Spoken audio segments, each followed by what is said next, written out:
राधे राधे बच्चों, आप सभी का आज के इस लेक्चर में स्वागत है। आज का हमारा टॉपिक है वायुमंडल में जल। तो चलिए इसको शुरू करते हैं। देखिए, ये तो हम सभी को पता है कि वायुमंडल में जो जल है वो तीन अवस्थाओं में होता है, ठोस, तरल और गैस। ठीक है। और आज का जो हमारा टॉपिक है वो गैस पर रिलेटेड है। तो यहाँ पर एक प्रमुख सवाल ये है कि इस गैस का निर्माण कैसे होता है। ठीक है। इसका निर्माण होता है तापमान की वजह से। ठीक है। जैसे जैसे तापमान में वृद्धि होती है, जो ठोस तत्व है यानी कि जो बर्फ है वो पिघलने लगती है, पानी बन जाती है और वो पानी भी तापमान बढ़ने पर गैस में कन्वर्ट हो जाता है। तो तापमान में वृद्धि के कारण गैस का फॉर्मेशन होता है। लेकिन अगर तापमान में कमी होना प्रारंभ हो जाए तो वही गैस वापस तरल में शिफ्ट हो जाती है। और अगर तापमान फिर से कम होने लग जाए तो वही तरल यानी कि पानी ठोस रूप में बदल जाता है। पानी से बर्फ बनता है ना, तो तापमान में कमी से क्या होता है, उल्टी रिएक्शन शुरू होती है और तापमान में वृद्धि से गैस की फॉर्मेशन शुरू हो जाती है। तो तापमान में वृद्धि के कारण क्या होता है, वाष्पीकरण होता है, इवेपोरेशन होता है। ठीक है। जो भाप बनने की प्रक्रिया है वो वाष्पीकरण के कारण होती है। और तापमान में कमी संघनन कहलाती है, कंडेंसेशन, जिसमें पानी की बूंदें जमने लगती हैं। ठीक है। तो तापमान में कमी की वजह से गैस पानी की बूंदों में कन्वर्ट हो जाएगी और तापमान में वृद्धि की वजह से वो पानी गैस में कन्वर्ट हो जाएगा। ठीक है। आज का टॉपिक बेसिकली इन दोनों पर ही आधारित है। सबसे पहले समझते हैं इसमें वाष्पीकरण। जैसे ही सूर्य की ऊष्मा पानी की सतह पर पड़ती है तो उस ऊष्मा के कारण पानी गैस रूप में कन्वर्ट हो जाता है। तो यहां पर क्या हुआ, तापमान में वृद्धि के कारण पानी की तरल अवस्था गैस अवस्था में कन्वर्ट हो जाती है। ठीक है। और इस गैस को जलवाष्प कहा जाता है, यानी जल का वाष्पीकृत फॉर्म। और जैसे ही सूर्य की ऊष्मा पानी को गर्म करती है, इसके कारण ये ऊष्मा कहाँ चली जाती है, जलवाष्प के अंदर चली जाती है। ठीक है। तो गैस या जलवाष्प के अंदर जो ऊष्मा मौजूद होती है उसे वाष्पीकरण की गुप्त ऊष्मा कहते हैं। ठीक है। जो ये भाप है, इस भाप में भी एक ऊष्मा मौजूद होती है जो कि सूर्य की वजह से प्राप्त होती है। ठीक है। तो इस ऊष्मा, ये छुपी हुई ऊष्मा है। ठीक है। इस ऊष्मा को वाष्पीकरण की गुप्त ऊष्मा कहते हैं। वाष्पीकरण के कारण ये ऊष्मा गुप्त रूप में जलवाष्प के अंदर चली जाती है। ठीक है। तो इस गुप्त ऊष्मा के कारण हवा में मौजूद जलवाष्प ही क्या कहलाता है, आर्द्रता कहलाती है, ह्यूमिडिटी जिसे हम अंग्रेजी में कहते हैं। तो वायुमंडल में जो जलवाष्प मौजूद है उसे ही आर्द्रता कहते हैं, ह्यूमिडिटी। और ये आर्द्रता किस पे डिपेंड करती है, ये डिपेंड करती है तापमान पर। जैसे ही तापमान में वृद्धि होगी आर्द्रता में वृद्धि होती जाएगी, वाष्पीकरण में वृद्धि होगी और वाष्पीकरण के कारण वायुमंडल में जलवाष्प की मात्रा में वृद्धि होगी, यानी कि आर्द्रता में वृद्धि होगी। ठीक है। तो वायु में आर्द्रता की वास्तविक मात्रा को निरपेक्ष आर्द्रता कहते हैं। ये आपको थोड़ा ध्यान रखना है। ठीक है। यहाँ पर कुछ टर्म्स आने वाले हैं। निरपेक्ष आर्द्रता, वायु में जो आर्द्रता मौजूद है, जो जलवाष्प मौजूद है, इस टाइम पर जो जलवाष्प मौजूद है उसकी मात्रा को निरपेक्ष आर्द्रता कहते हैं। ठीक है। इसे मापा जाता है ग्राम प्रति घन मीटर में। घन मतलब एक ऐसा आकार जिसमें लंबाई होती है, चौड़ाई होती है और ऊंचाई होती है। ठीक है। तो 1 मीटर का अगर हम लंबाई, चौड़ाई और ऊंचाई वाला एक घन लें, ठीक है, उस घन के अंदर कितने ग्राम, मान के चलिए अगर इसके अंतर्गत आता है 500 ग्राम, ठीक है, आधा किलो जलवाष्प है, तो इसकी निरपेक्ष आर्द्रता कितनी होगी, 500 ग्राम प्रति घन मीटर। ठीक है। तो वायु में आर्द्रता की वास्तविक मात्रा क्या कहलाती है, निरपेक्ष आर्द्रता कहलाती है। यहां पर एक सवाल ये उठता है कि जो ये घन मीटर है, ठीक है, जो ये क्यूब है, इसके अंदर कितनी मात्रा में हम आर्द्रता समा सकते हैं। जरूरी थोड़ी ना वो 500 ग्राम हो, वो 1000 ग्राम भी तो हो सकती है, 1 किलो भी हो सकती है, 2000 ग्राम हो सकती है, 3000 ग्राम हो सकती है, वो कितनी हो सकती है। ठीक है। तो ये निर्धारित करती है आर्द्रता सामर्थ्य, मतलब कि किसी एक निश्चित तापमान पर वायु के द्वारा अधिकतम नमी धारण करने की क्षमता को वायु की आर्द्रता सामर्थ्य कहते हैं। जो ये घन मीटर है इसकी कैपेसिटी कितनी है, ठीक है, ये कितनी मात्रा में होल्ड कर सकता है, किसको, वाटर वेपर को। इसका मतलब यहाँ पर बहुत सारे अलग अलग क्वेश्चंस भी डेवलप हो रहे हैं। इसका मतलब सभी प्रकार की जो हवा है उसकी जो आर्द्रता सामर्थ्य है वो अलग अलग होती है। ठीक है। यहाँ पर तो ये बात निकल रही है कि किसी निश्चित तापमान पर वायु के द्वारा अधिकतम नमी धारण करने की क्षमता। तो किसी की क्षमता ज्यादा हो सकती है और किसी की क्षमता कम हो सकती है। तो मान के चलिए 30 डिग्री टेम्परेचर पर किसी घन मीटर की जो हवा है उसके द्वारा 800 ग्राम की आर्द्रता को ही धारण किया जा सकता है। इसकी कैपेसिटी कितनी है? 800 ग्राम मान के चलिए उदाहरण के तौर पर। ठीक है, तो ये इस प्रकार की हवा की क्या है? आर्द्रता सामर्थ्य है। ठीक है, तो इसमें टेम्परेचर फिक्स है। 30 डिग्री मतलब गर्म टेम्परेचर है, तो 10 डिग्री टेम्परेचर की आर्द्रता सामर्थ्य अलग होगी और 40 डिग्री टेम्परेचर की आर्द्रता सामर्थ्य अलग होगी। ठीक है, तो इस प्रकार आर्द्रता सामर्थ्य बदलती जाती है। किसी भी हवा के द्वारा जो वाटर वेपर, जो जलवाष्प कितनी मात्रा में वो होल्ड कर सकता है, उसकी कैपेसिटी आर्द्रता सामर्थ्य कहलाती है।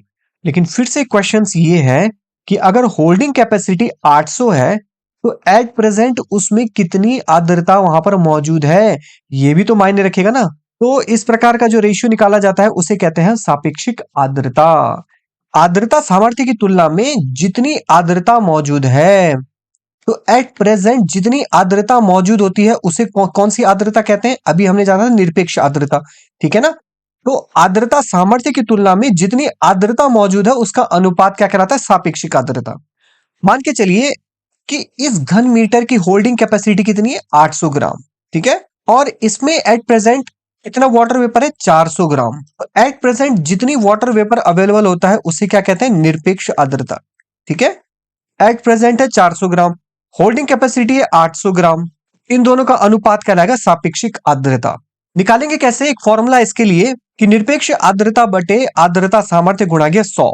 ठीक है, इस समय की कंडीशंस में निरपेक्ष आर्द्रता कितनी है? 400 ग्राम। ठीक है, जो एट प्रेजेंट आर्द्रता अवेलेबल है। आर्द्रता सामर्थ्य कितनी है? 800। ठीक है, गुणा गया 100। 2 से 2 कटा, 4 दूनी 8, 2 पंजे 10, तो ये आया 50%। ठीक है, 50% सापेक्षिक आर्द्रता है, मतलब इसमें 50% और जलवाष्प ऐड हो सकती है। ठीक है, यहां पर हम सिर्फ वाटर वेपर, जलवाष्प की मात्रा को सिर्फ काउंट कर रहे हैं, हम उसका आना जाना रोक नहीं सकते। ठीक है, ये हमारे हाथ पर नहीं है क्योंकि हवाएं क्या है? निरंतर गतिशील है। ठीक है, तो किसी वायुमंडल में किसी एक घन मीटर वायु का एक जो एरिया अगर हम ले ले, एक घन मीटर वायु के अंदर अगर सापेक्षिक आर्द्रता 50% है तो 50% और जलवाष्प उसमें ऐड हो सकती है, वो अपने अंदर उसको स्टोर कर सकती है। ठीक है, और इसी प्रकार अगर 60% सापेक्षिक आर्द्रता है तो 40% वो और ऐड कर सकती है। तो जब ये वायु 50% और जलवाष्प को अपने अंदर धारण कर सकती है तो उस कंडीशंस में इसके अंदर वाटर वेपर की कंडीशंस कितनी हो जाएगी? 100% हो जाएगी। और उसके बाद क्या होगा? उसके बाद ये एक भी परसेंट को अपने अंदर एक्स्ट्रा ऐड नहीं कर पाएगा। ठीक है, तो अगर इसकी होल्डिंग कैपेसिटी 800 ग्राम है और 800 ग्राम ही इसमें वाटर वेपर आ चुका है तो ये 100% हो चुका है। ठीक है, अब इसमें एक भी एक्स्ट्रा 801 ग्राम, अगर कोई 1 ग्राम एक्स्ट्रा इसके अंतर्गत आता है तो वो इसके अंदर प्रवेश नहीं कर पाएगा, वो इसके बाहर पानी की बूंद के रूप में जमा हो जाएगा। आप समझ रहे हैं बात को? तो इसके बाद जो अतिरिक्त जलवाष्प की मात्रा है, जो अतिरिक्त जलवाष्प की मात्रा है वो इस क्यूब के बाहर पानी की बूंदों के रूप में जमा हो जाएगी।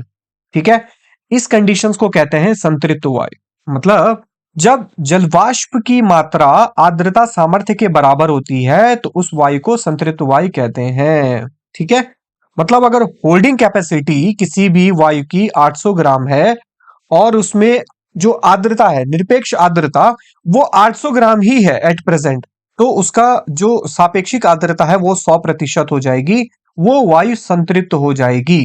ठीक है, मतलब 800 ग्राम ही उसके अंतर्गत आ सकता है और 800 ग्राम आ चुका है तो वो अब फुल हो चुका है।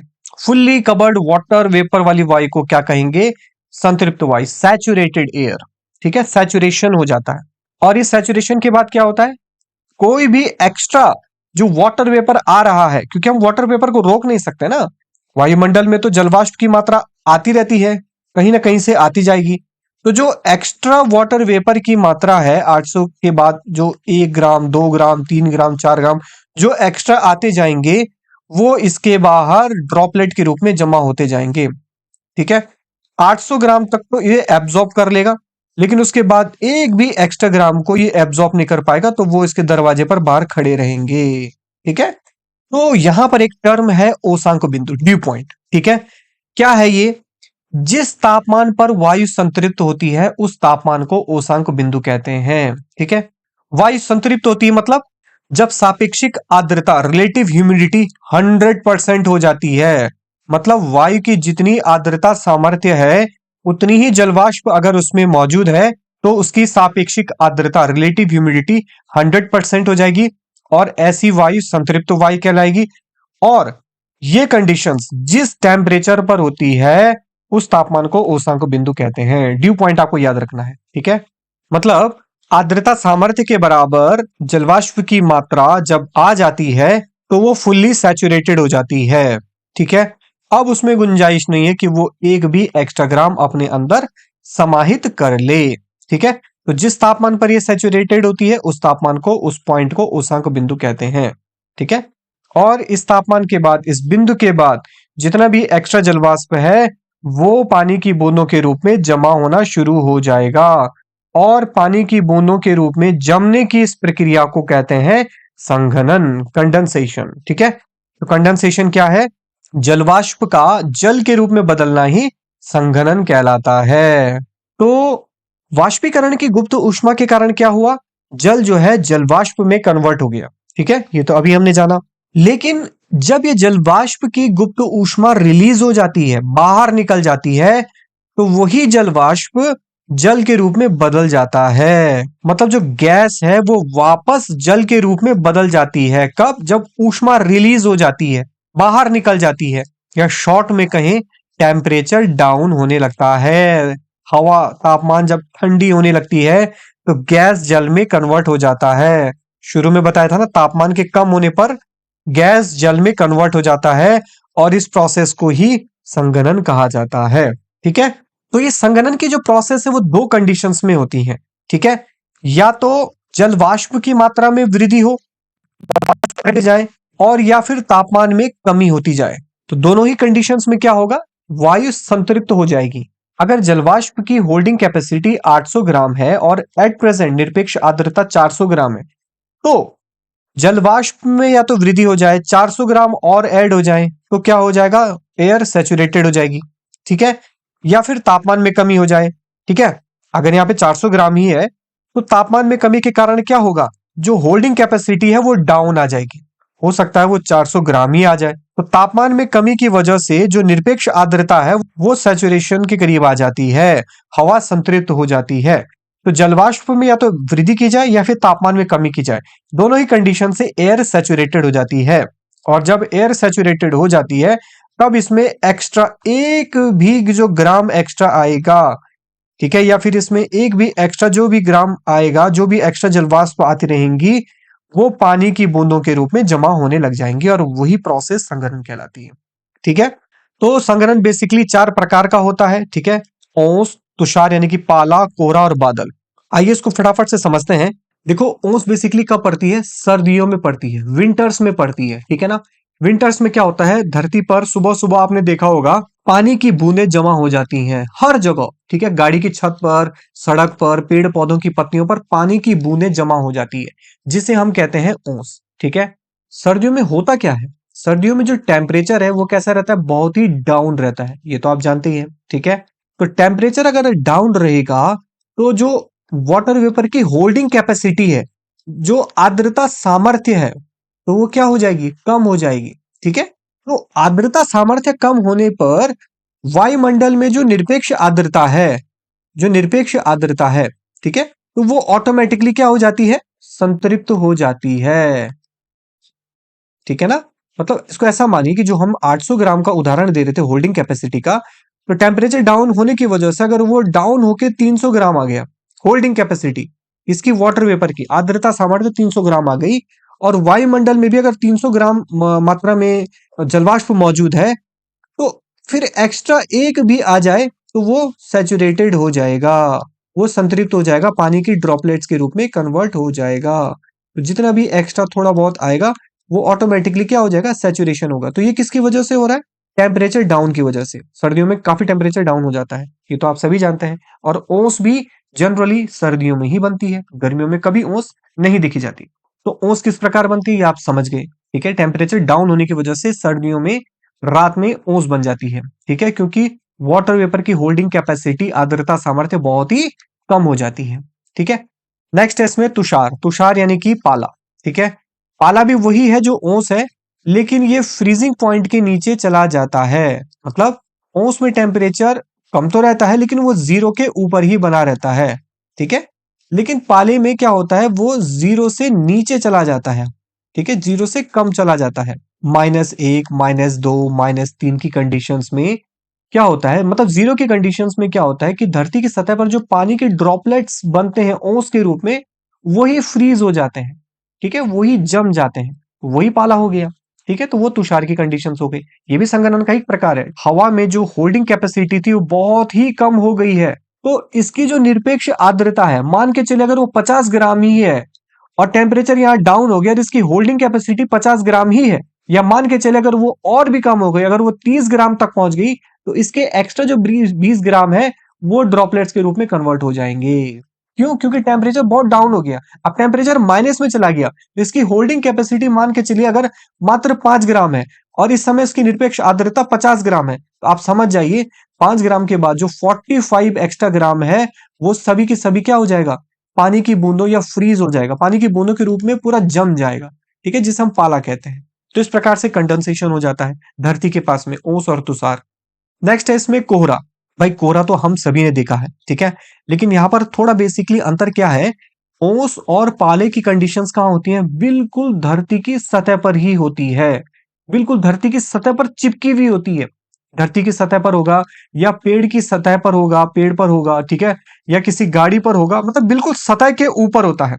लेकिन कोहरे में क्या होता है, पृथ्वी की सतह के ऊपर जो वायुमंडल है, जो वायुमंडल है, ठीक है ना, इस वायुमंडल में जो धूल कण है, इन कणों पर, इन कणों के चारों ओर कंडेंसेशन की प्रक्रिया होती है। इन धूल कणों के चारों ओर कंडेंसेशन होता है। मतलब प्रोसेस वही है, संघनन की प्रक्रिया वही है। क्योंकि कोहरा भी आमतौर पर कब होता है, कोहरा भी सर्दियों में ही होता है। ठीक है ना, और कोहरा होता है इन्वर्जन ऑफ टेम्परेचर की वजह से। ठीक है, इन्वर्जन ऑफ टेम्परेचर की वजह से। इसका मतलब यह है कि धरती के आसपास, धरती के नीचे की सतह बहुत ही ठंडी हो जाती है और ऊपर की सतह गर्म ही बनी रहती है। तो नीचे की सतह ठंडी होने की वजह से कंडेंसेशन की प्रोसेस यहीं शुरू हो जाती है। ठीक है, तो कोहरा बेसिकली कहाँ होता है, धरती की सतह के पास होता है। ठीक है, और बादल कहाँ बनते हैं, बादल बनते हैं पर्याप्त ऊंचाई पर। ठीक है, दोनों में बेसिक अंतर क्या है, बादल भी संघनन की प्रक्रिया के कारण बनते हैं, काफी ऊंचाई पर बनते हैं। ठीक है, और कोहरा बनता है धरती की सतह के बिल्कुल करीब। ठीक है, धरती की सतह के बिल्कुल करीब। कोहरे से बारिश नहीं हो सकती है। ठीक है, बादलों से बारिश हो जाती है कंडेंसेशन की इस प्रोसेस में। ठीक है, जिस रात बादल रहेंगे कोहरा प्रेजेंट नहीं रहेगा, जिस रात बादल नहीं रहेंगे उस रात कोहरा बनेगा। ठीक है, तो ये आपको थोड़ा बहुत समझना है। लेकिन बादलों से बारिश हो जाती है और कोहरे से बारिश नहीं होती है। इसके पीछे का एक लॉजिक आप ये समझिए, कोहरा बनता है आमतौर पर सर्दियों में, और सर्दियों में भी वो बनता है सुबह के दौरान। सुबह के दौरान क्यों बनता है, क्योंकि धरती जो टेरेस्ट्रियल रेडिएशन करती है उसकी वजह से धरती का जो तापमान डाउन जाता है, वो मैक्सिमम जाता है सुबह 4 से 5 बजे के बीच में। ठीक है, सुबह 4 से 5 बजे के बीच में मैक्सिमम डाउनफॉल हो जाता है, जिसकी वजह से सारा पाला पड़ता है और कोहरा लग जाता है। ठीक है, और बहुत ही कई जगह डेंस कोहरा लग जाता है। ठीक है, यहाँ पर मैं कोहरे की बात कर रहा हूँ, फॉग की बात कर रहा हूँ, स्मॉग की बात नहीं कर रहा हूँ। ठीक है, दोनों में भी अंतर है जिसको हम जानेंगे। तो फॉग की कंडीशंस में क्या होता है, फॉग में 4 से 5 बजे के बाद या 6 बजे के बाद क्या होता है, सूर्योदय की स्थिति हो जाती है। तो सूर्योदय के कारण टेम्परेचर डाउन नहीं जाता, बल्कि सूर्योदय के कारण टेम्परेचर बढ़ने लगेगा। ठीक है, और टेम्परेचर बढ़ने पर फॉग डिसअपियर हो जाता है, कोहरा गायब हो जाता है। ठीक है, तो बादलों से बारिश कब होती है, जब उनका टेम्परेचर, बादलों का टेम्परेचर ही बहुत ही डाउन हो जाता है। तो कोहरे में वो टेम्परेचर डाउनफॉल नहीं हो पाता जो कि होना चाहिए, क्योंकि सूर्योदय के होते ही टेम्परेचर बढ़ने लगता है, डाउनफॉल नहीं होता। ठीक है, तो जो टेम्परेचर कोहरे में डाउनफॉल होना चाहिए, जो कोहरे का टेम्परेचर, वो नहीं हो पाता। इस वजह से कोहरे से बारिश नहीं हो पाती।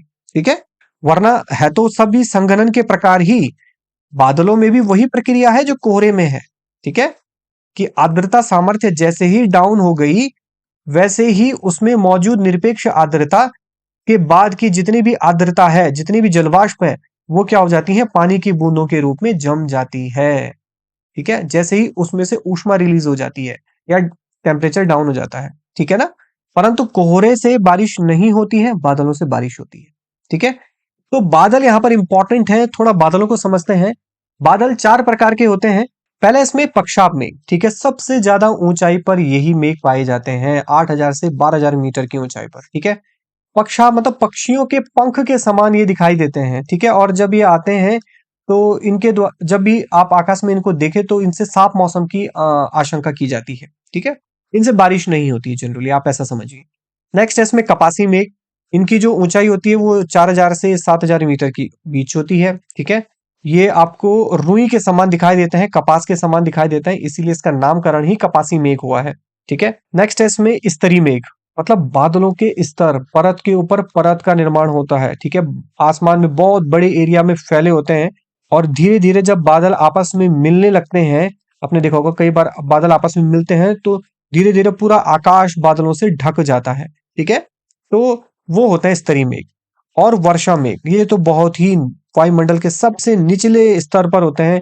बहुत ही काले घने अंधकार युक्त बादल होते हैं। ठीक है, जिसमें से सूर्य का प्रकाश भी बहुत ही कम अंदर आ पाता है और जिनसे क्या होती है, बारिश होती है, सबसे ज्यादा बारिश होती है। ठीक है, कई बार देखोगे ना आकाश एकदम काला हो जाता है और फिर बारिश रुकती नहीं है, तो वो प्रकार के जो मेघ होते हैं वो वर्षा मेघ होते हैं। तो ऊंचाई से नीचाई के आधार पर आप इनका क्रम देख सकते हैं। ठीक है, पक्षाप, कपासी, स्तरी और वर्षा मेघ। ठीक है, तो ये था आज का लेक्चर जिसमें आपने जाना संघनन से जुड़ी हुई कुछ जानकारियों के बारे में। ठीक है, मिलते हैं अगली वीडियो में नेक्स्ट टॉपिक के साथ, तब तक के लिए वर्क हार्ड बट जॉयफुली।